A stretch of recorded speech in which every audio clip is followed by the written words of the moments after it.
Welcome to Insights. I'm Adam Rivers. And I'm Sarah Collins. In this episode, we'll reflect carefully on the Quran verse by verse, focusing on wording, context, and coherence. So, to set the stage for today, we are moving into the fourth verse of the opening chapter, Al-Fatiha. The verse is Malik Yawm ad-Din. Right, which is often translated as Master of the Day of Judgment. And I think context is everything here because we are coming right off the heels of the previous verses. Yeah, the ones that establish the intense mercy of God. Exactly. Ar-Rahman, Ar-Rahim. Right. We established that Alhamdulillahi Rabbil Alameen, which is praise be to the Lord of all worlds, is immediately followed by a definition of that lordship, and it's defined through mercy. It really felt like a warm embrace when we went over it last time. It did. It's the foundational relationship. But now, with this verse, the tone shifts. Or, well, maybe shifts isn't the right word. I think it deepens. Yeah. The reflection suggests that if the previous verses wrap your consciousness in warmth and safety, this verse adds a sense of awe. Awe. Yeah, the Arabic concept of heba. But it's a very specific kind of awe, right? It doesn't just extinguish the mercy we just talked about. No, not at all. It refines it. It adds responsibility to the love. It stops us from getting a little too comfortable. Exactly. It prevents that profound sense of safety from devolving into negligence because, the natural question you might ask as a listener is why switch so quickly? Right. Why go straight from boundless mercy to the day of judgment in a single breath? Can true mercy even exist without justice? And I think that is the core tension this verse resolves for us. The revelation is showing us that the mercy which comforts you isn't this soft mercy. Right. It's not a mercy that just allows for chaos or lets you escape responsibility. It is a conscious mercy. It guides you so you don't end up in futility. It declares right at the very beginning of the Qur'an that existence has a moment of major unveiling. A moment where everything comes to light. Exactly. What you sow in your days won't just be lost in a void. And that's because there is a specific day owned by one master. So let's break this down word by word. I want to start with the first attribute mentioned in this verse, Malik. It's such a heavy word. It is. I mean, on the surface, it seems pretty straightforward. King, owner, master. But in the context of this surah, it carries a lot more weight than just a political title. The choice of the word Malik is incredibly deliberate. It invokes this concept of ownership that you and I understand in our daily lives, but then it elevates it. Elevates it how? To a level where human ownership looks like a mere shadow. You really have to look at the root of the word in Arabic, the MLK root. Which ties into strengths, right? Strength, tightening, and absolute possession. Because humans own things, sure. We own houses, we have money, we hold authority. Or at least we think we do. Right, we think we do. But the reflection points out that human ownership is always threatened. It's inherently limited. Think about it. Human ownership is constantly disputed. It can be stolen, it decays over time, or ultimately it ends with death. Take a second to really think about the concept of ownership. What does it actually mean for you to own something in this world? The revelation describes human ownership as temporary holding. It's like it takes 1,000 reasons to keep something, but only one reason to lose it. Wow. That is a haunting way to put it. It is, but it's painfully realistic. I mean, you can spend 30 years paying off a mortgage to own a home. Yep. You finally get the deed, the paper says it's yours. Right. But a single natural disaster, a sudden financial crash, eminent domain by the government, or even just a complicated legal dispute can strip that away in an afternoon. That's a terrifying but totally accurate way to look at it.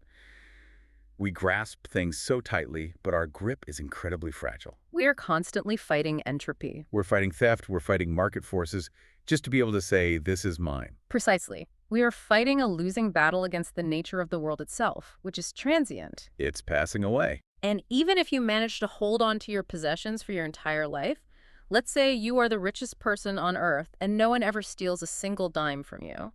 The ultimate limit still gets you. Right. Death guarantees you lose it. You leave it absolutely nothing. Not your clothes, not your titles, definitely not your bank accounts.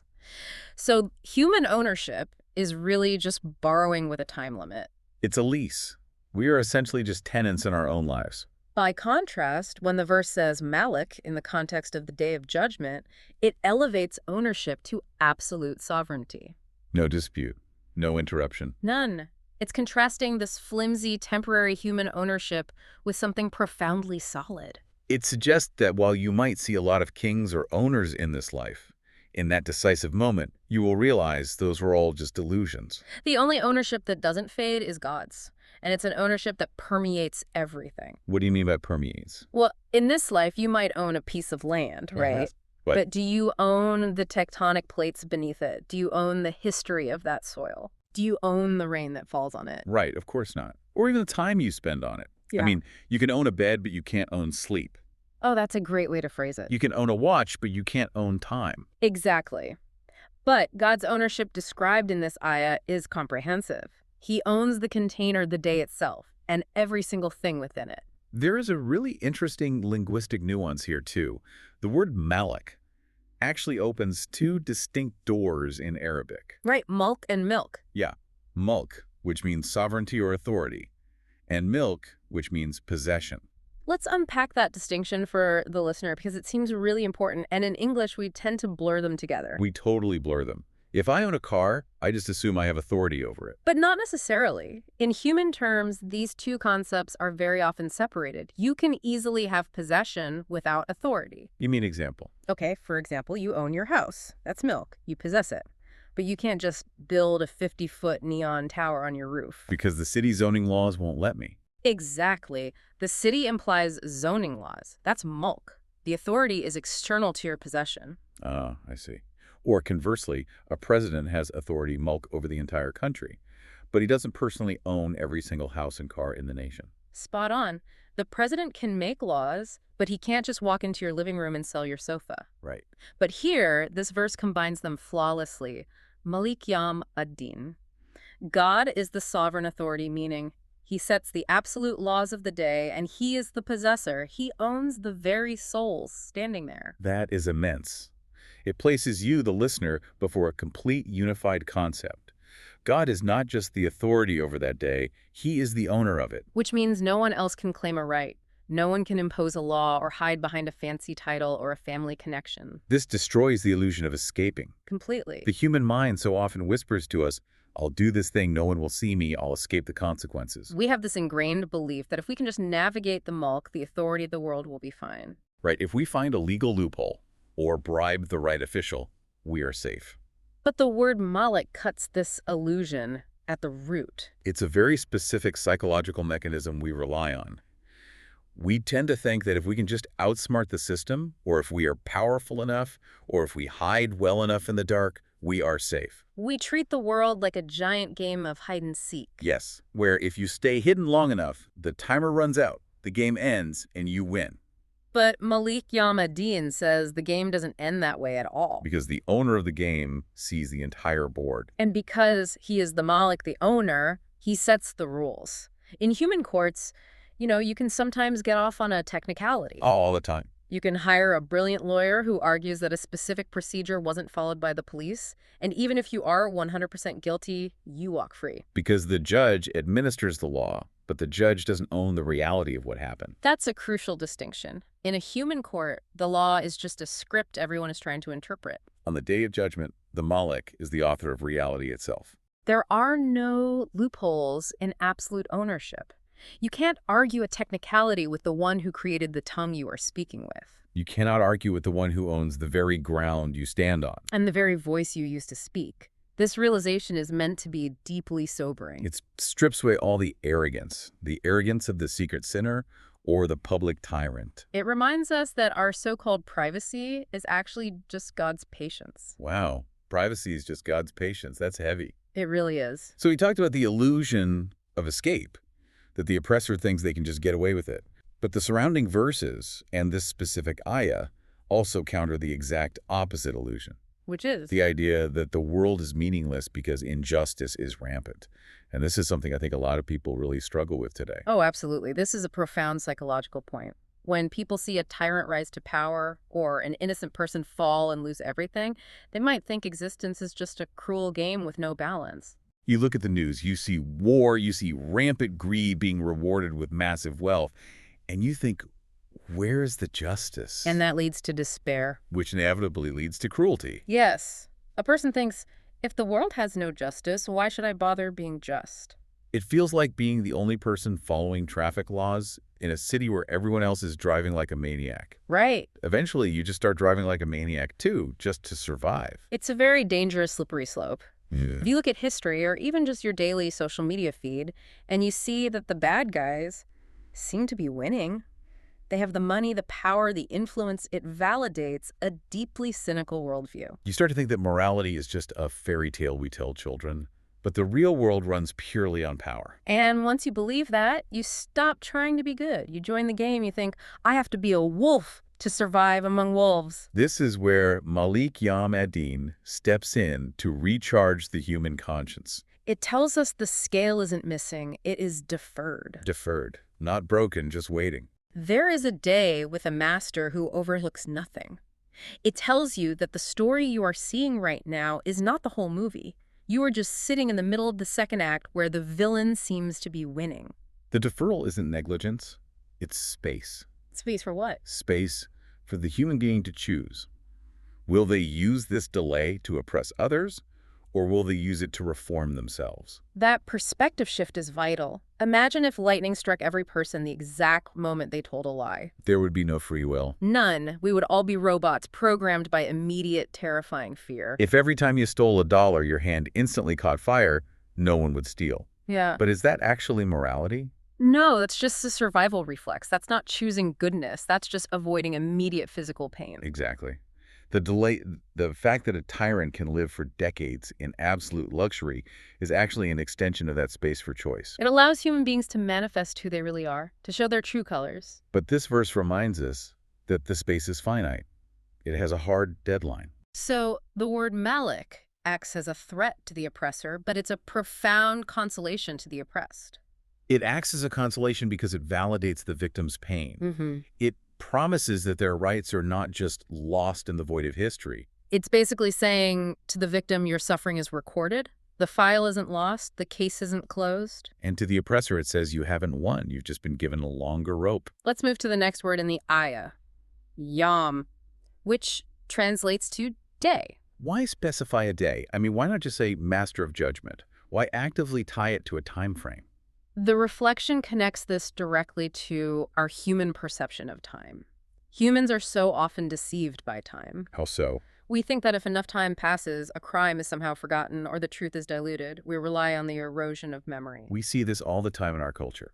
People bet on time as a forgetting machine. Yes. They do something wrong, and then they just wait for the scandal to fade. They wait for people to move on to the next outrage. We literally call it waiting for the news cycle to turn. Right. Think about the modern news cycle. A scandal breaks, everyone is furious on social media. The person involved just stays quiet, maybe goes on a long vacation, stays out of sight. And 3 months later, something else has happened, and they slowly creep back into the public eye. And we forget. Our collective memory is incredibly flawed, and our attention span is so short. So we start to assume the universe works the same way. That if I did something bad 10 years ago, it doesn't really count anymore because, well, it was 10 years ago. I'm a different person now, we say, even if we never actually went back and fixed the damage we caused. This verse counters that entire mindset. It says there is a day where time stops being a cover and becomes a revealer. It functions to expose rather than to hide. In this life, time buries things. Dust covers the ruins. But Yom operates in the exact opposite direction. It unearths everything. So Yom here isn't just a standard 24-hour cycle. No, not at all. It's a vessel for an event. It's a grand moment. A stage of manifestation where the very criteria for vision changes. Right now, we only see fragments of the truth. We constantly misinterpret people's motives. For sure. You might see someone giving a massive amount to charity and think they are incredibly generous. But inside, they might just be doing it for a PR boost or fame. Or on the flip side, you see someone acting harsh or guarded, but they are actually absorbing a lot of pain to protect someone else. We are entirely blind to the why. We only ever see the what. But Yom ad-Din implies a moment where the ambiguous becomes crystal clear and the hidden becomes completely visible. It's like turning on the harsh fluorescent lights in a previously dark room. It implies that the interior becomes the exterior. All those hidden motives, the dark secrets kept in the heart, the things done behind closed doors on that day, they are the undeniable reality. The Qur'an, in other places, describes it as the day when secrets are put on trial. It teaches you not to make your final judgment on things based on the immediate moment. If you lose today, It's not the end of the story. The day humans control is not the final chapter. It's a call to patience and a call to perspective. If you are humiliated today for telling the truth, the story isn't over. Because the day of human opinion is short. It lasts only until the next trend comes along. But the day of God is the final verdict.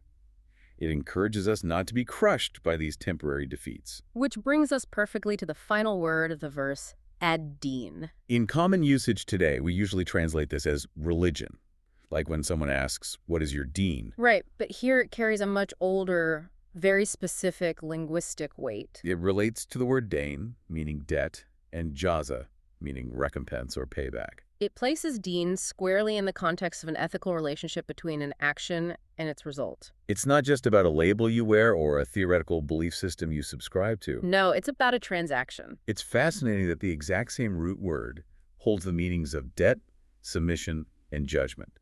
It heavily suggests that what we call religion isn't just an identity marker. It's a liability. It's a commitment on your tab. Just as you feel the heavy weight of a massive financial debt that you know you must repay, this verse is telling you that existence itself has a great debt. Think of it this way. You are given life. You are given a functioning body, eyes that see, air to breathe, and intellect to think.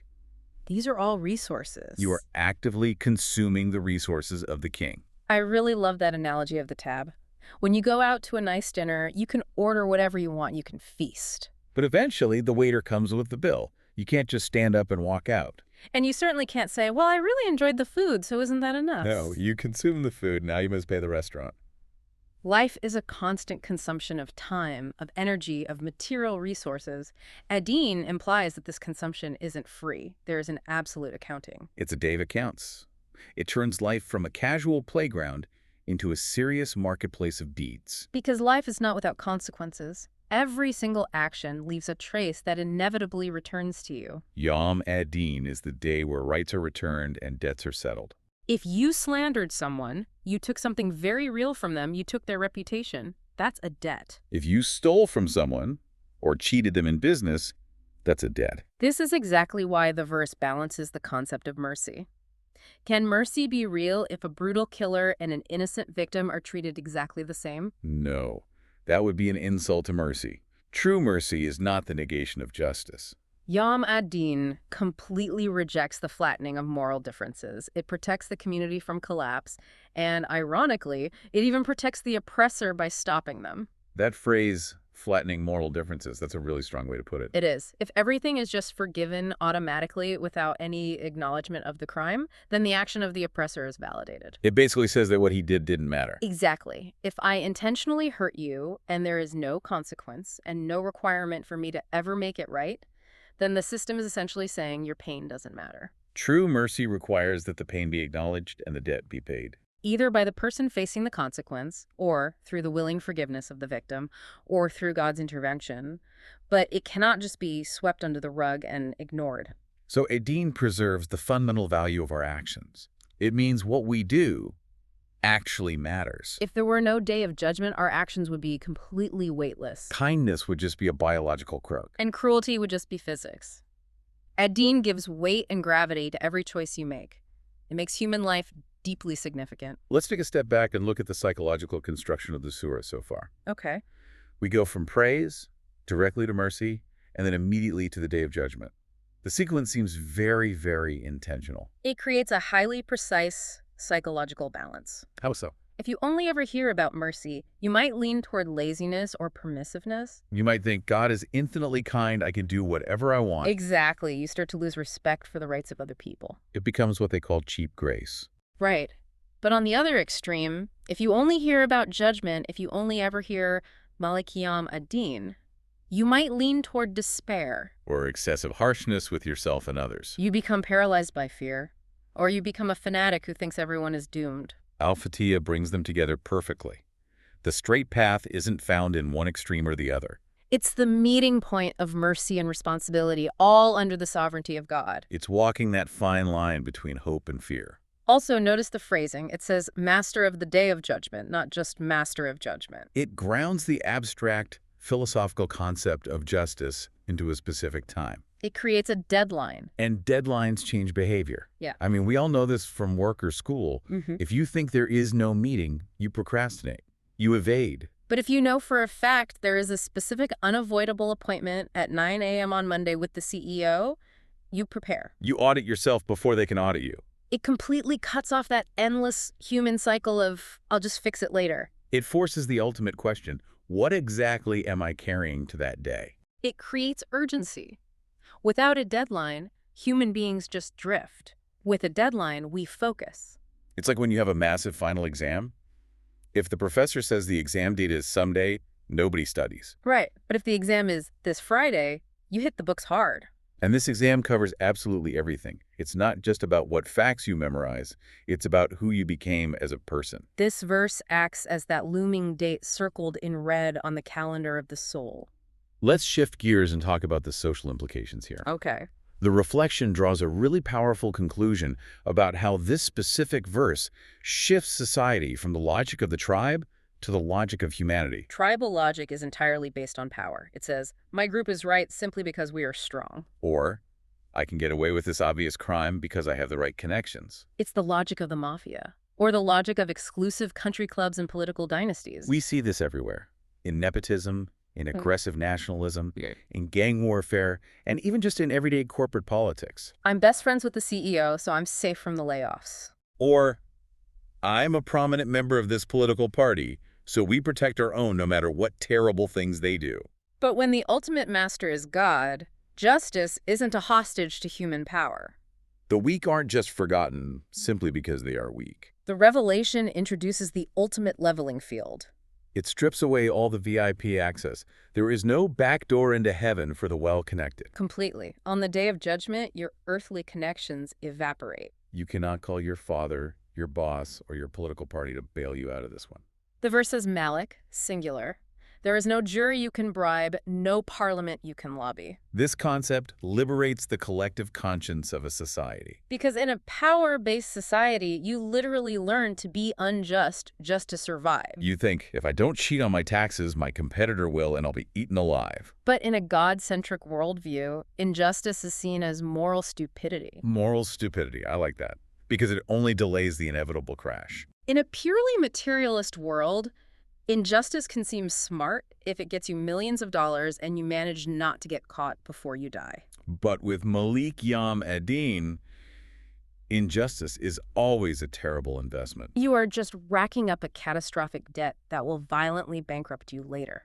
It redefines power as responsibility, not as a license to do whatever you want. If you are a boss or a political leader, this verse isn't a badge of honor for your authority. It's a severe warning. If you have power now, it just means your audit on that day will be much, much longer. It's not a privilege, it's a massive burden of proof. The more you owned in this life, the more you have to strictly account for. Now, on a personal level, this verse completely destroys our self-deception. And we are experts at self-deception. We are so good at justifying our own faults. Oh, absolutely. We rebrand them. We call our arrogance dignity. We call our cruelty firmness. We are incredible defense lawyers for our own egos. I wasn't gossiping. I was just venting. I wasn't being greedy. I was just being prudent for my family. I didn't lie to them.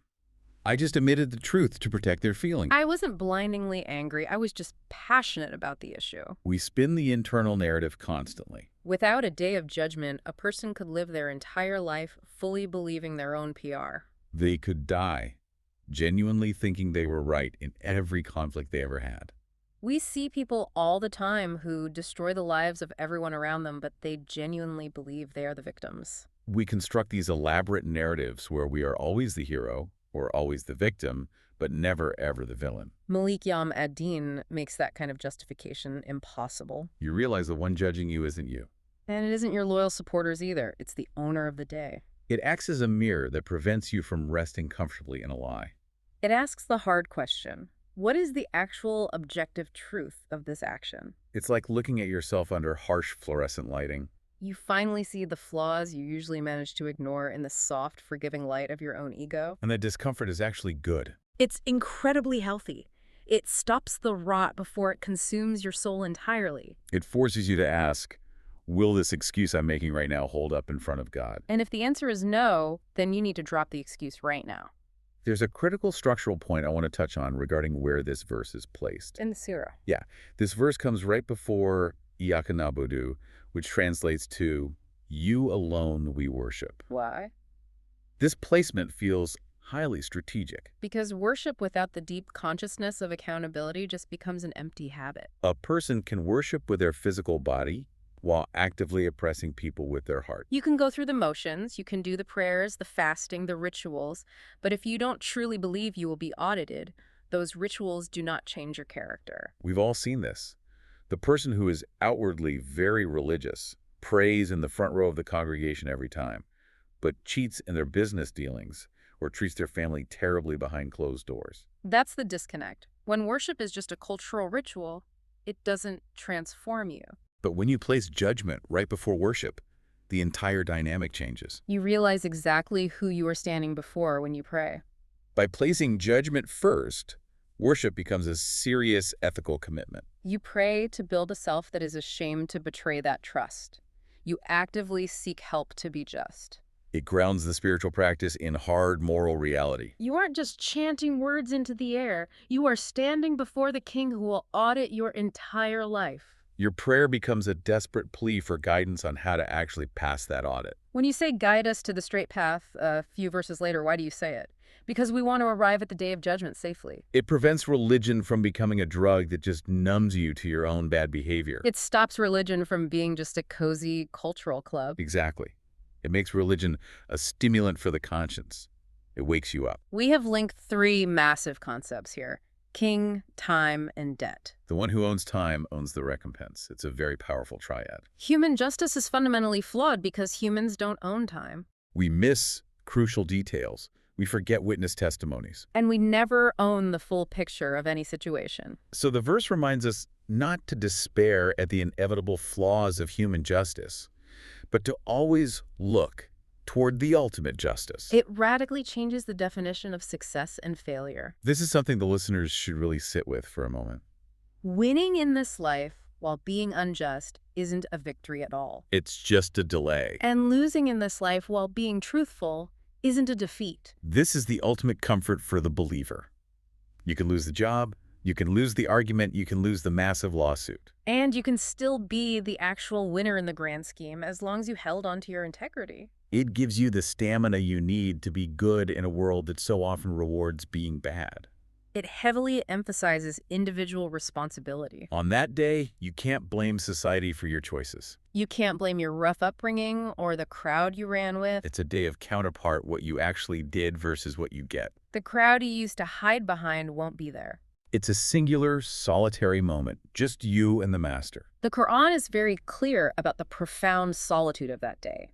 You come alone just as you were created alone. And finally, a question we have to address: does all of this generate a paralyzing fear? Because when you hear words like judgment, debt, solitude, it sounds incredibly heavy. It is heavy, but it shouldn't be paralyzing. And the reason is the context. We have to zoom out again. Right. It comes directly after Ar-Rahman Ar-Rahim, the most gracious, the most merciful. So it's a corrective fear, not a destructive one. Exactly. It's the fear that stops you from crashing the car, not the fear that paralyzes you and stops you from driving altogether. I really like that analogy. It's like the fear a child learns of touching a hot stove. It's a protective fear. It keeps your hands safe from severe burns. Or the healthy fear of driving off a cliff on a winding mountain road. It keeps you on the safe path. It actively safeguards the time we have right now. If the day belongs to God, then our time right now is an amana, a sacred trust. It makes this life incredibly precious because it makes every single moment actually count. It's the fundamental difference between a game that doesn't keep score, where nothing matters, and a game that does. The game that keeps score is the only one where your moves actually matter. Exactly. And the ultimate scorekeeper is the most merciful. So you try your absolute best, you acknowledge your debt when you mess up, and you ask for his help. Beautifully said. That's it for this episode of Insights. If you found this reflection helpful, follow the show and join us next time as we continue verse by verse in the Qur'an. Until then, take one idea from this verse into your day.